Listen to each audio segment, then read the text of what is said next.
Hello guys, magandang gabi sa inyo. Sisimulan natin ang kwentong ito sa magkaibigang Christopher at Bludoy. Kung ikaw yung tipo ng taong hindi naniniwala sa pamahiin, subukan mong pakinggan to. Kuya Nel, ako nga pala si Christopher.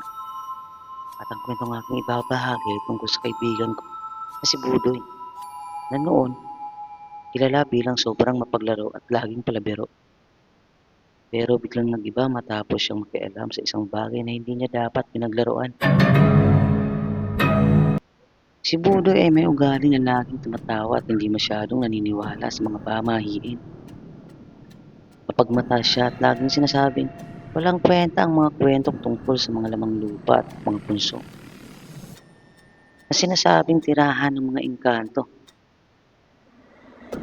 Isang araw po ay habang kami ay pauwi, naglalakad, napadaan kami sa isang malawak na bakanting lote na may nakatayong punso sa gitna. Alam ng lahat sa amin na bawal itong galawin, pero si Budoy, sa pagiging mapaglaro at walang pakialam, bigla niyang tinadyakan ng punso. Wala namang kwenta tong mga ganito, sigaw ni Budoy habang tumatawa. Sinabihan ko siya na mali ang ginawa niya at baka may mangyaring masama. Pero hindi siya nakinig. Tumawa lang siya ng malakas at sinabi, tignan natin kung totoo nga yung mga kwento niyo. Kinabukasan, napansin ko agad na may kakaiba kay Budoy. Hindi na siya kasing ingay at masayahin tulad ng dati. Madalas siyang tahimik at tila laging nag-iisa. Akala ko nun, pagod lang siya o may problema sa pamilya. Pero habang lumilipas ang mga araw, napansin kong lagi siyang nagsasalitang mag-isa. Parang may kinakausap siya na hindi namin nakikita. Isang gabi, pumunta ako sa kanila para kumustahin. Pagpasok ko sa kwarto niya, nakita ko siyang nakaupo sa isang sulok. Nagmumukmok at tila natatakot. Hindi niya agad napansin na nandun ako. Dahil abala siya sa pagsasalita ng mahina, parang kinakausap ng hangin. Tinanong ko siya kung sino ang kinakausap niya. Biglang nag-iba ang itsura niya. Naging maputla siya at tila wala sa sarili. Sabay sabing, sila ang may-ari ng punso. Galit sila.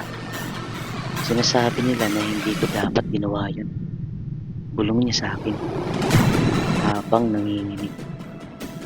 Ang gabing yun, nalaman ko simula nung natadyakan ni Budoy ang punso, hindi na siya tinipigilan ng mga nilalang na nakatira doon. Sinasabi niya na gabi-gabi silang nagpapakita. Nakapalibot sa kama niya, pabulong na binabantaan siya. Pilit nilang pinapaalala sa kanya ang kanyang ginawang pagsira sa tirahan nila. Simula noon, hindi na naging maayos ang lagay ni Budoy. Araw-araw, palala ng palala ang kanyang kalagayan.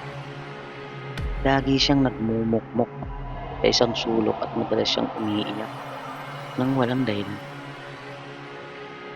Ang dati niyang masiyahin at mataas na ugali ay nawala at napalitan ng takot at pangamba.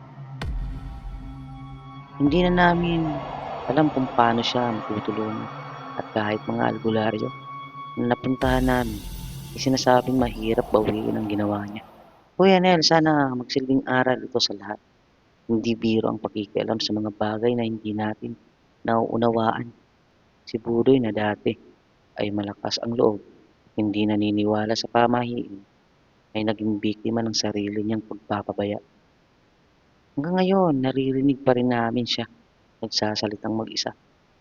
Tila kinakausap ang mga nilalang na hindi namin makita. Kuya Nel, hanggang dito na lamang. Salamat po. Ano ang masasabi niyo sa kwento ni Budoy at ni Christopher?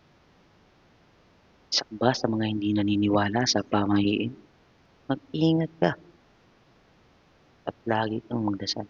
Gusto niyo ba ng mga nagbasa ng kwento? Please mag-subscribe lang kayo sa channel natin. Salamat. Kita-kits ulit bukas ng gabi.